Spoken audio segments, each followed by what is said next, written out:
参与这届安南区市员选举的蔡立青，在民进党内服务20多年，清澈认真的特质，让伊累积了真侪人脉资源，也认识了不少有着相同理念的朋友。大家拢是要为社会尽一份心力，所以这次特别结合各界资源，打造安南上青公益平台，成立各社区为民众服务。而这次在云南里的关怀活动，就邀请到曼都时尚发廊、米兰时尚发型、美菲斯美学馆等爱心企业做伙来做公益。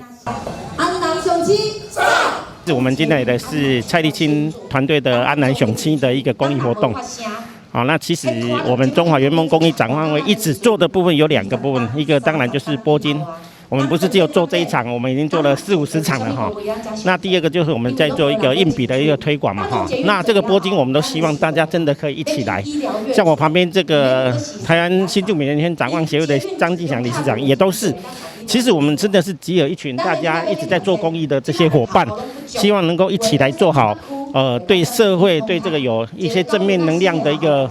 部分的一个故事哈。非常感谢咱今日活动，又个是由着咱的曼都发廊跟我们的美菲斯美学馆，然后我们建立了一个公益平台，结合我们的社会资源，到我们安南区的各个区域各个角落来做公益服务。那我很感谢我们这些社会的公益单位，他们都全力的来支持。那到年底以前，我们还有10几场的公益活动，那需要大家大力来到三江来参与。那么欢迎有这个兴趣、有这个心要来做服务、做志工的朋友来加入咱的团队。蔡立青表示，将公益资源扎入去社区，让行动不便的民众会当就近参加，走出户外联谊，照顾到真正有需要的人。这款的公益活动更加有意义。蔡立青也特别感谢协助帮忙的曼都时尚发廊聪明店、美菲斯美学馆，还有平常时合作的米兰时尚发型等单位全力支持公益活动，